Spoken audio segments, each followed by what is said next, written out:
Hi, everyone. I'm Shayna Weber with ISA, and you are about to watch an interview I did with Brittany Kelly.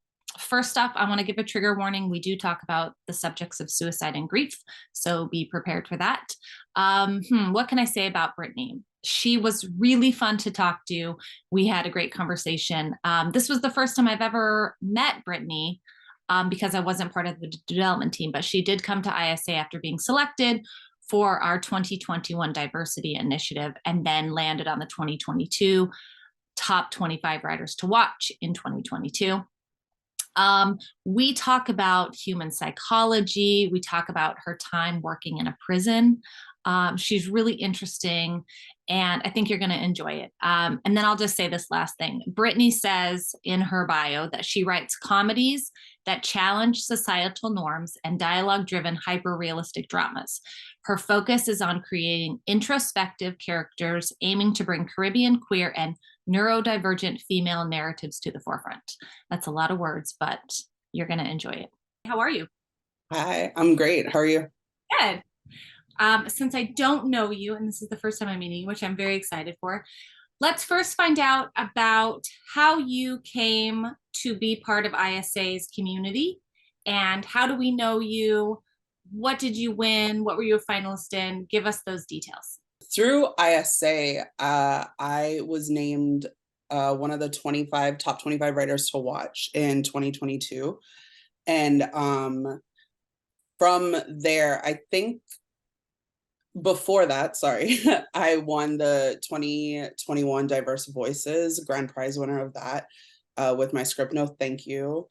And I've been a quarterfinalist in the We Screenplay Free competitions, a few of the other ones like Real Women film competitions with No Thank You, my animated script Escalating, and Elopers, which is a drama script that I wrote. But yeah, I had been a part of the ISA community for a couple years before that. One of my friends, Tessa Scott, she told me about the open writing assignment page you guys had, and I kind of signed up during the pandemic. So I was like, ooh, I'm really enjoying this. Awesome. So yeah, that's kind of how I came to, I guess, discover ISA as an organization. Oh, perfect. And will you talk a little bit about your sort of origin story, I guess? Like, how did you start screenwriting?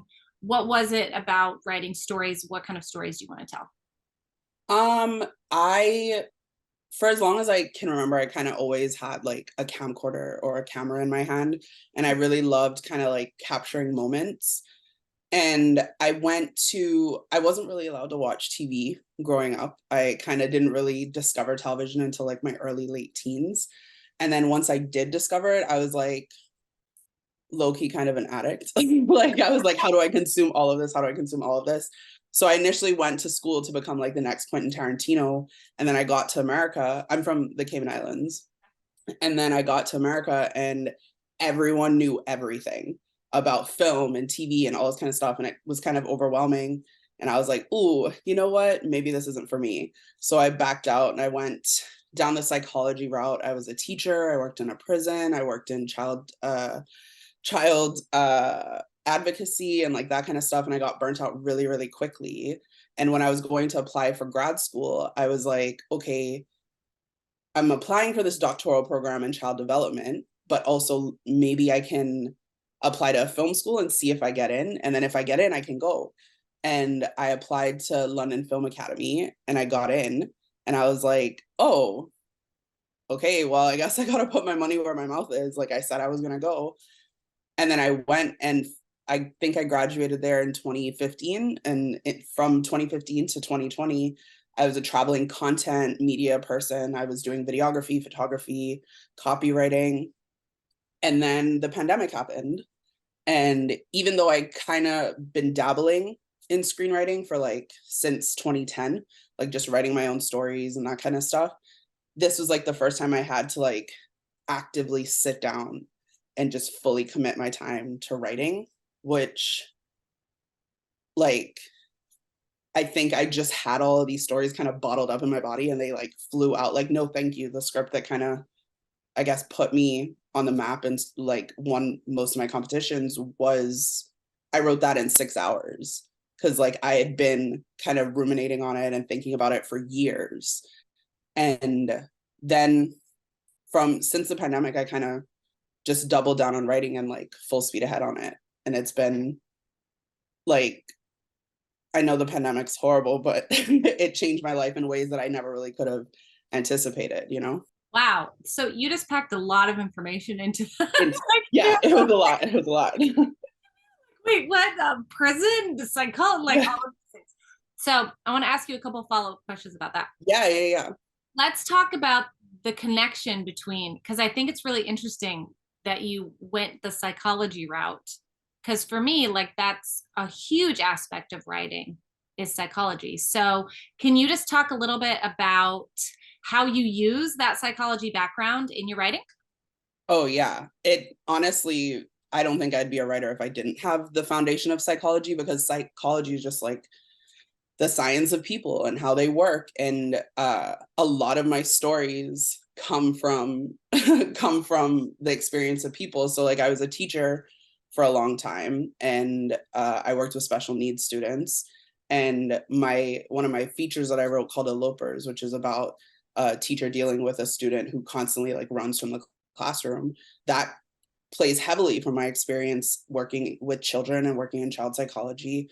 And also just character development is easier when you know that certain traumas trigger certain behaviors, or certain behaviors are in avoidance of certain like triggers. It's easier to kind of like see where your character's natural reaction would come from. Like if someone loses a person traumatically, you know that their reactions are going to be different from someone who has secure attachments and who can like has reliable family connections, you know? So psychology definitely plays a heavy role in kind of how I build my characters. And like I definitely diagnose a lot of my characters, and I'm like, oh, I do have a giant DSM-5 like right right over there that I pull information from quite a lot. Yeah, that's amazing. I do not have a psychology background, but I'm fascinated with human psychology and just how people react in certain situations, like if they're lying, how they react. If you're guilty about something, you react differently than if someone comes at you and you know nothing about it. It's like all of those reactions, I'm like, oh, that's gold. So It's humans are so cool. Like humans are like just being interested in the human condition. I like probably fuels my writing 90% of the time, just because I'm like, ooh, how would this person react if they were placed in a situation like this? And it's definitely a cool little playground. right. And you talked that you worked in a prison. Yes, yeah. What was that? Um it was so it wasn't I did do a tour of a prison in America, and I was like, cool. I will never do anything illegal in my life ever again. American prisons are so scary. Um And ever again. no, I I will never do anything illegal ever again. Hmm. just the casual underage drinking, Okay. the normal, Yeah. nothing Yeah. super illegal, definitely not. Um but yeah, I worked in the Cayman Islands prison as a counselor when I was still in undergrad, and I was kind of trying to get like hours for practical hours. And I worked there, and I kind of became, because they didn't really have a counselor at the time in the prison. They had a chaplain, and now thankfully they have like a full counseling program that they do. But when I first started, this was back in 2013. So this was like 10 years ago. And it was scary because I was young. I was like in my early 20s, and I'm like counseling these grown men who had committed crimes, like like big time crimes. And I'm just like, wow, that's crazy. But no, it's definitely, it was a learning experience. And it also kind of helped me realize certain problems that Cayman had in their community, where we could kind of do more outreach with the youth and like people coming up, and just education and more emotional and like psychological education as well. That like kind of, it showed me that there was more work needed in terms of like advocacy, emotional advocacy, and like psychological advocacy in Cayman. So you mentioned that when during the pandemic you sat down and kind of just like spilled out stories. Was there a reason why these stories you felt like needed to be told, or were they just ideas that you had, or like thematically was there something that you needed to say, or do you need to say? Yeah. Most of my stories that I've written since the pandemic, so I'm queer, I'm non-binary. I identify as like a non-binary queer bisexual kind of mishmash of a human. And there was a lot, I didn't come out until I was like 27, and I'm 32 now, so I'm still a baby gay, as people would refer to it. But it was kind of a lot of those things that, even though as much as I was like writing to be a screenwriter, I was also writing to work through a lot of that kind of trauma. So No Thank You is loosely based on an experience that I had when I was in London. I had gotten like super intoxicated one night and posted an ad on Craigslist. Don't remember posting it. Woke up, my phone was dead, plugged in my phone, and I had 600 emails. And I was like, what is this? And I had posted like a racy ad on Craigslist, and I had 600 replies to it. And then I started dating some of the people that had like replied to it. And through that and like dating that way, I was able to kind of like control my sexuality, because I feel like as female presenting people and women in the world, like we move through the world with kind of like a target of expected behavior on our back. Like if we're not adhering to certain behaviors or exhibiting certain like sensuality or sexuality in our behaviors, then we're not playing the role of women correctly. And with the character that I wrote, No Thank You, she's kind of like abandoned all, I guess, society, like she adheres to societal pressures in terms of the way she looks, but in terms of her behavior, she's like, absolutely not, like that's not for me. And so I think like writing, at the time I needed to write a character that was able to be free to express what she needed to express, but also explore things that I may not have necessarily been able to explore in real life yet. I love that. I did not know any of that information about you. So fascinating. And you're very dynamic. You're just a very dynamic person. So I'm like this kind of like, tell me more. Tell me more, Brittany. What else is going on? So where are you currently in writing? Are you also, I mean, you mentioned that growing up you always had a camcorder in your hand. Are you also a filmmaker? What are your goals? What's the big picture for you? I heard this term actually in one of my labs that I did with the Diverse Voices lab. Um, I describe myself kind of as like genre agnostic in terms of like what I do. Like currently right now, I'm I'm a ghostwriter slash script doctor, like for like my day-to-day stuff. So I love helping other people with their work, because it's I wish I had had someone to like help me with my work, because a lot of the time it was just me struggling and being like, this is so dumb, this is so stupid. But in actual reality, like your work is never as bad as you think it is when you're by yourself. Um, but right now I'm currently editing a documentary I shot last year about Caribbean Carnival. I Mhm. love directing things. Like I said, like camcorder in my hand is like second nature to me. And I shot that, and it kind of coincides with just kind of like grief and like how Caribbean people kind of like relate to grief and celebration and that kind of stuff. Cause I did lose my sister last year. Um very suddenly. She passed away to suicide. And she uh yeah, sorry. So I lost her to suicide, and it was one of those things that like you never really expect.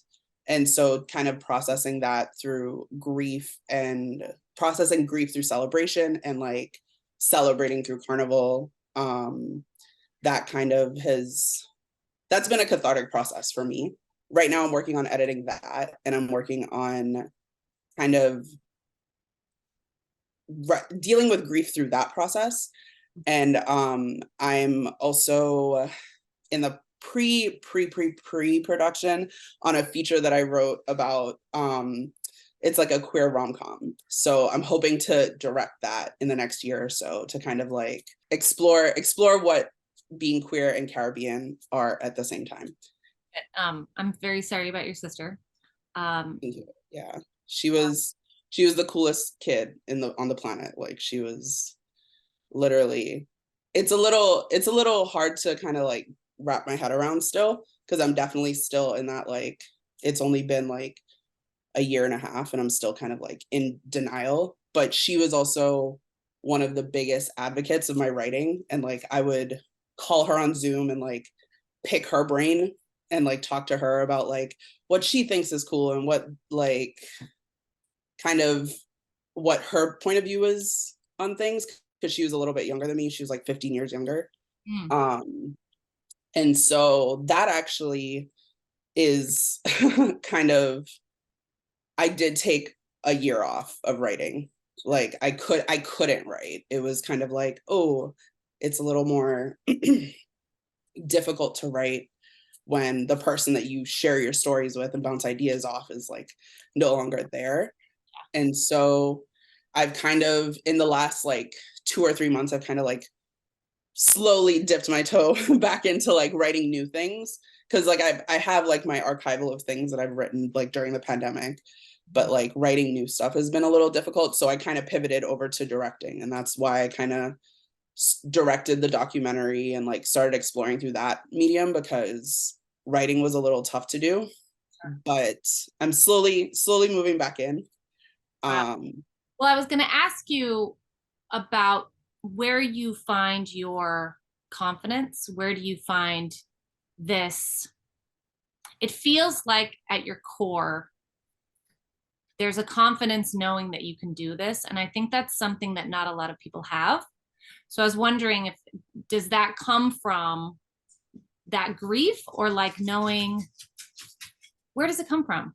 Maybe you can describe it. I'm so fortunate to have like the most supportive friends and family in the world. Like they will yes and me to death with like my ideas. I'll be like, what if there was people who lived in the sun? Which I did end up writing like a novel about that. And I was like, what if people lived in the sun? They were like, well, what do they do on the sun? I was like, they control the solar system. And so like we just kind of like yes and like with that kind of stuff. And so definitely having a support system around me that's like, yeah, your ideas are crazy, but go for it. Like, see what happens. That's been really helpful in terms of like my own confidence in creating. But I think my confidence definitely comes from the fact that I know I have to do this. It makes That's it kind of what I was it's getting at. I was like, do you yeah. have that sense that you have to? Oh, it's annoying. Like it's no, it, and like I know I sound like I'm joking, but it's actually one of the most annoying things about my brain is that like I have ideas and they'll just sit and they're like, but what about this? What about that? And they're like talking to me constantly, and like I'll get characters. Like I have no idea what story they're going into, but I'll get like, oh, this man who can't stop, like he has urges to push people in front of trains. Like I have like different ideas that come to me, and then they just chill in my brain Right. until I figure out where they go, and then I put them down on paper. And Little, in terms of like hi, here I am. literally, and it's like, because and also growing up in the Caribbean, we're a very like storytelling heavy community. Like all of our lore is rooted in storytelling and like voice acting and that kind of stuff. And so growing up in a community where people are constantly sharing stories, like elaborate stories back and forth, like nothing makes me happier than listening to like someone from Cayman just sit down and just tell a story. Like they could be talking about just their day, but just the way that people tell stories there is so embellished and so funny. And so like even it can be like the most traumatic thing they're talking about, they'll find some way to like weave hilarity in there. And so I feel like I have all these skills, I have all these ideas, and like there's no reason I would have like this combination of things if I wasn't meant to like share it or do something with it, you know? Right. So what would be your like advice or motivation to share with maybe young people like yourself, or anyone who would identify similar to you or not, about going for your dreams? Um, I think in terms of like going for your dreams, I like imposter syndrome kicks my ass at least 2 to 3 times a week. Like it's so bad. Sometimes I'm like, I live in Hollywood right now, and I like every time I panic, I kind of just like bring it back. Like I'm in Hollywood, like calm down. Like the fact that like I'm from like the tiny, most maps of the Caribbean don't even have Cayman on the map.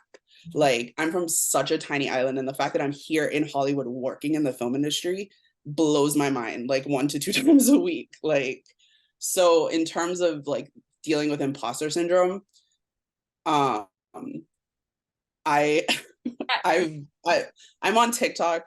I'm on TikTok a lot. Okay. That's my main mode of procrastination. But I saw someone on TikTok say like, "Oh, I wish I knew what their like at was because it's helped me so much." Because they've been like, whenever their imposter syndrome is like, you can't do that. Who are you? Do you think like they go like, yes, harder, daddy? Like, like just like be like, yeah, tell me how awful I am. And it kind of like makes me laugh, and it kind of like Yeah, makes my imposter syndrome kind of go away. But like I definitely go like, and what? Like if I'm like, you don't know enough about this project, and what? Okay, I'll Google it, I'll figure it out. Like you're not the person to tell the story. But then why do I want to? You know? Because at the end of the day, if you have a story inside you, one thing that the internet and like kind of globalization of information has taught me is that no one is alone in their experience. And everyone, if you want to see something, odds are there's 100,000 other people out there that want to see the same thing.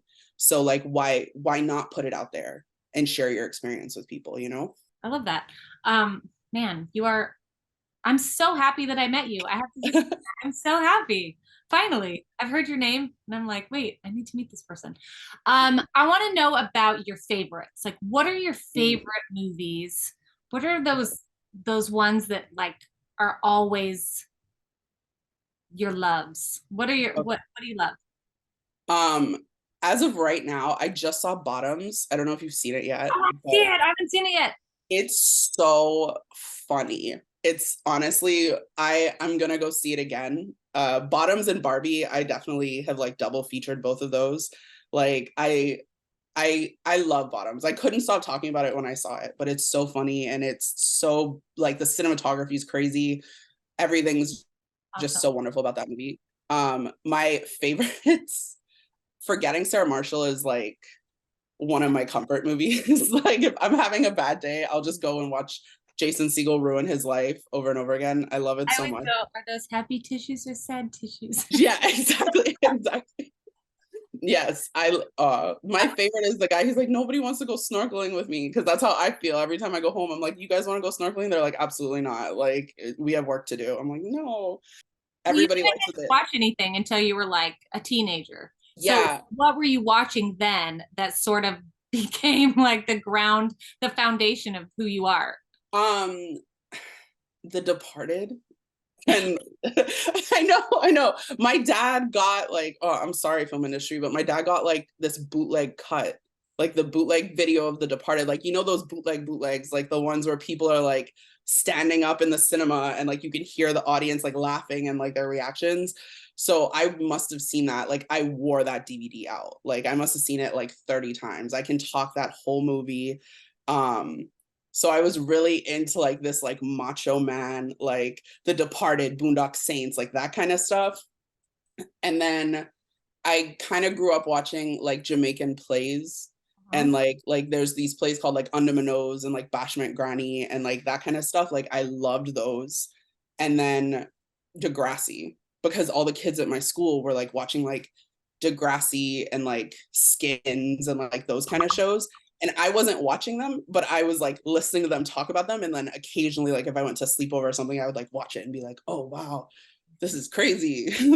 These kids are out of their minds. Um, but yeah, and anything Disney. I love Disney, like musicals, that kind of Grease. My parents watched Grease a lot, and Sound of Music, and like anything musical, I'm here for. Very eclectic. I was not expecting you to say The Departed. I know. Like Like, Fosse, but I was not expecting The Departed. That was yeah, amazing. yeah. The Departed definitely. because it's one of my favorite movies, and it definitely catches people off guard. They're like, you watched the I'm like, yeah, yep, 100%. A different one that's called The Departed. That's maybe about like No, is it? Yeah. Departed. That's funny. Um, and then what do you watch TV? What TV shows do you like? Ooh, yes. I had braids in my hair for a while, so I needed to take them out. Over the last 2 days, I've been like binging From on MGM Plus. Never heard of that. It's I don't even know how to comp it to anything, because like the closest thing I can kind of comp it to is Lost. But Okay. it's basically about these people, like their car stalls out in a random town and they try to like escape the town, but it's just a circle. Mhm. And they're just stuck there. But then at nighttime, these creatures come out and then they eat them. So they spend their time at night hiding with like a talisman. It's the craziest show that I've ever seen. It's new-ish. Like it came out in 2022. And my friend was like, you have to watch this show. It's crazy. And then I watched it and I was like, oh man. And now I'm just sad and angry because I just finished watching it and it was like a cliffhanger. It's called From. It's called From. Yeah. My friend who was watching it with me, she didn't watch the first season with me. She came in on the second season. She kept having to go for smoke break. She's like, I can't do this. This is too, Too much. it's so stressful. But I also just did Queen Charlotte as well, which was Shonda just, it's so beautiful. And it kind of caught me off guard because I went in expecting like Bridgerton from it, and it was not Bridgerton, and it was just beautiful and like its own like wonderful like love story.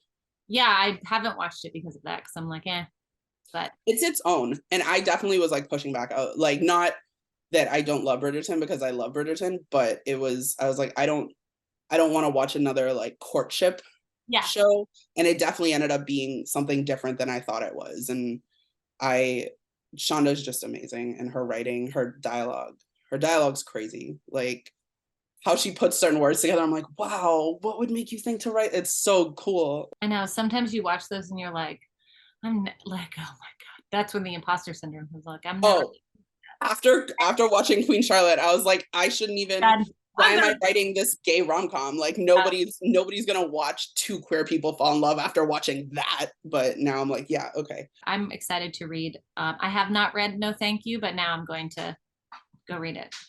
Yeah, I have like 4 versions in different cities and states, and Nice. yeah. All So right. let Well, me know which city you want to see Tawny do her chaos in, and I can send it to you. Like, all right, I'll be in touch of what city. We'll figure it out. Thank you so much for sharing. I feel like just a glimpse of your story with me in this, 30 minutes. I appreciate it so much. I was not expecting to be that entertained, honestly, by somebody coming on. oh, thank you.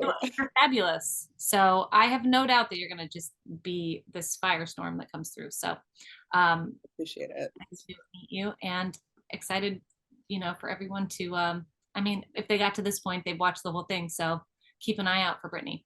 But again, thank you so much. Thank you.